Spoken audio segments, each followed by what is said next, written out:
जय हिंद छात्रों। एक बार फिर से स्वागत है आपका अपने यूट्यूब चैनल ज्ञान गंगा एजुकेशन में। और आज हम चर्चा करने वाले हैं बेहद दुखद लेकिन रोचक खबर के बारे में। जी हाँ, मैं चर्चा करने वाला हूँ एमएड के परीक्षा परिणामों के बारे में। जो एमएड के परीक्षा परिणाम आज जारी हुए हैं, विश्वविद्यालय प्रबंधन की लापरवाही से जो छात्र फेल हुए हैं उसका जिम्मेदार कौन है। छात्र इस समस्या का समाधान कैसे करें और इस समस्या से कैसे निवारण पाएं, इस समस्या का समाधान क्या है, संभावित समाधान तो मैं आपको इस वीडियो के आखिरी तक बता ही दूंगा। तो बने रहिए हमारे वीडियो में बिल्कुल आखिरी तक। तो मैं सबसे पहले बता दूं कि समस्या बेसिकली हुई क्या है, प्रॉब्लम्स क्या हुई है, इसके बारे में चर्चा करूं तो सबसे पहले आपको देखने को मिलेगा यहाँ पे कि एमएड का जो रिजल्ट जारी हुआ है, master of education 4th semester और master of education 2nd semester. पहले मैं 2-4 विद्यार्थियों के रिजल्ट को चेक कर लेता हूँ कि वाकई जो विद्यार्थियों की शिकायत है कि जानबूझकर फेल किया गया है या फिर हमारी कापी मिसिंग दिखा रही है, इसके जिम्मेदार कौन है। तो एक बार शायद मैं खुद चेक करके इसको वेरीफाई कर लूँ। तो यहाँ पे मैं आ गया हूँ एमएड 2nd सेमेस्टर के मार्कशीट को चेक करने के लिए। जिन छात्रों की शिकायत मिली उन छात्रों में सबसे पहले नाम होगा दिव्या तिवारी का। ये दिव्या का मुझे फ़ोन आया, उन्होंने कहा कि सर हमारी मार्कशीट वहाँ से हमारे परीक्षा परिणाम अनुपस्थित दिखा रहा है, मुझे फेल दिखा रहा है, एक पेपर में एब्सेंट दिख रहा है यहाँ पे। जी हाँ, बिल्कुल सही बात है। यहाँ पे दिव्या तिवारी का रिजल्ट हमने खोल रखा है। आप देख पा रहे होंगे कि इनका जो 2nd पेपर है, 2nd पेपर में इनको एब्सेंट दिखाया गया है। पूरा मामला क्या है, हम पूरी जानकारी आपको पूरी तह तक ले जाएंगे, लेकिन जब तक हम 1-2 छात्रों का और वेरीफाई कर लेते हैं। जैसे दूसरे छात्र हमारे साथ जिनकी शिकायत हुई थी, जिनका मामला हमने देखा है रंजीत के नाम से, एक बार उनकी बात को देख लेते हैं कि रंजीत का क्या मामला है। और हम एक बार उनकी तरफ भी रुख करेंगे, रंजीत कुजूर की तरफ। एक बार रंजीत कुजूर का रिजल्ट देख लेते हैं। जी बिल्कुल, इनका भी 2nd पेपर में श्याम शिक्षा महाविद्यालय 2nd पेपर में इनको भी एब्सेंट दिख रहा है, इनका भी पेपर।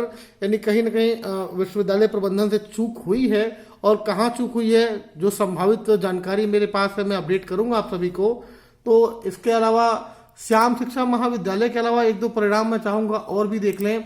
जैसे कि एक जानकारी मुझे और मिली है, इनका नाम है कोमल ठाकुर। तो एक बार कोमल का भी रिजल्ट हम देख लेते हैं।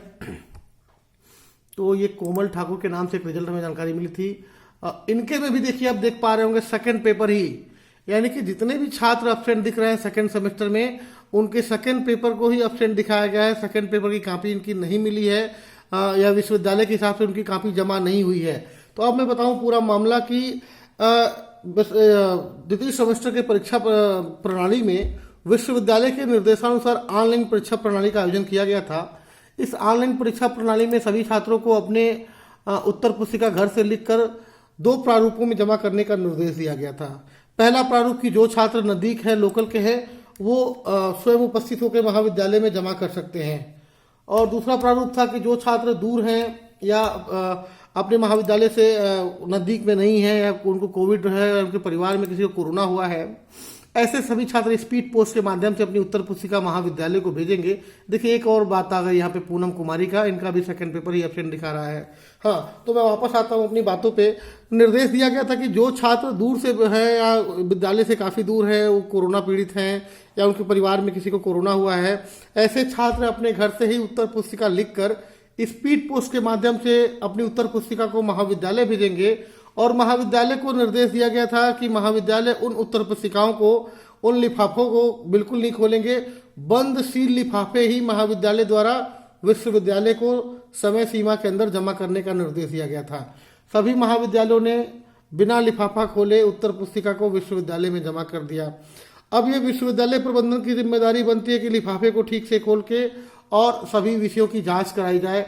अगर यहाँ किसी एक बच्चे, एक छात्र का विषय होता तो शायद ये समझ में आता कि किसी छात्र ने एक आंसर शीट भेजना भूल गए होंगे या नहीं भेजा होगा, लेकिन यहाँ तमाम छात्रों की ऐसी समस्या आ रही है। और खासकर 2nd सेमेस्टर के 2nd पेपर में ऐसी समस्या आ रही है जिसमें तमाम छात्र एब्सेंट दिखा रहे हैं।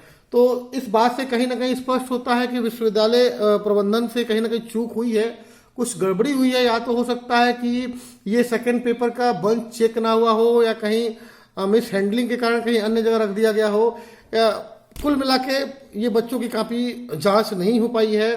तो मैं विश्वविद्यालय प्रबंधन से भी आग्रह करूंगा कि इसकी जांच करें और इन कापियों को ढूंढा जाए, इनका मूल्यांकन किया जाए और बच्चों को जल्द से जल्द इस विषय में उत्तीर्ण किया जाए ताकि जो बच्चे फेल हैं, कुछ परेशान हैं, कुछ बच्चे मुझे रोते हुए आवाज़ में फ़ोन किए, जिससे उन बच्चों को संतुष्टि मिले।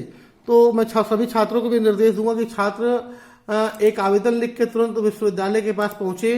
उस आवेदन में इन बिंदुओं का उल्लेख करें कि आपने 5 विषय का पेपर दिया था। सेकंड सेमेस्टर की बात करें तो कि आपने 5 विषय का पेपर दिया था, जिसमें सभी उत्तर पुस्तिका स्पीड पोस्ट की गई थी और एक विषय में फेल दिखा रहा है, ऐसी समस्या आ रही है। सेम ऐसी ही समस्या 4th सेमेस्टर में भी 2-4 लोगों को देखने की मिली है।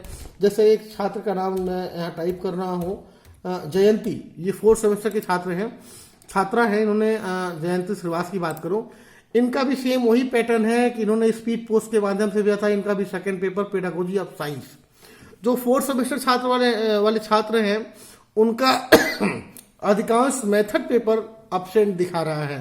इसमें भी कहीं ना कहीं विश्वविद्यालय प्रबंधन से चूक हुआ है कि इनके मेथड पेपर को सही से छांट नहीं किया गया है, सही से लिफाफे से बाहर निकाल के या सही से मूल्यांकन के लिए भेजा नहीं गया है, या कहीं ना कहीं इनकी काफ़ी मिसहैंडलिंग कारण कहीं छूट गई है।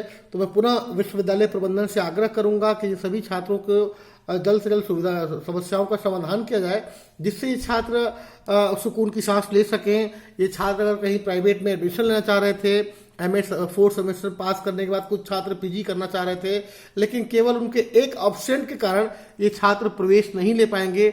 मैं केवल एक छात्र की बात नहीं करूं, आपको 1-2 नमूने और दिखाऊं। दूसरे कॉलेज की बात करूं तो एक नमूना मेरे पास और है, मीनाक्षी के नाम से, आप देख पाएंगे। मैंने सर्च किया है मीनाक्षी के नाम से। इनका भी सेम मामला है। ये 4th सेमेस्टर की छात्रा हैं, इनका भी पेडागोजी ऑफ साइंस, यानी कि जो 4th सेमेस्टर के छात्र हैं उनका भी दूसरा यानी कि मेथड पेपर एब्सेंट है, और जो सेकंड सेमेस्टर के छात्र हैं उनका भी दूसरा पेपर ही एब्सेंट दिखाया गया है। तो ये बहुत बड़ी चूक कहलाएगी विश्वविद्यालय प्रबंधन से। खासकर 4th सेमेस्टर के विद्यार्थियों के साथ ये अनैतिकता होगी, क्योंकि वे छात्र अभी हाल ही में जारी हुआ है निर्देश की परीक्षा फॉर्म भर सकते हैं प्राइवेट से, या स्वाध्यायी छात्र अपना परीक्षा फॉर्म भर सकते हैं, यूजी पीजी के छात्र।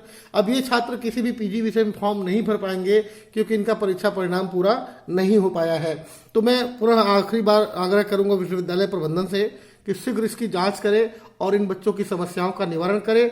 छात्रों से अपील है कि छात्र यथाशीघ्र अपना आवेदन बनाकर परीक्षा नियंत्रक अटल बिहारी वाजपेयी विश्वविद्यालय बिलासपुर के नाम से पत्र लिखकर अपनी समस्याओं का उल्लेख करें और यथाशीघ्र विश्वविद्यालय प्रबंधन से जाकर मिले और अपनी समस्याओं के समाधान के लिए एक आवेदन करें, एक आग्रह करें, जिससे आप अपनी समस्याओं का समाधान निश्चित रूप से ढूंढ पाएंगे। आपको काफी सहयोग मिलेगा।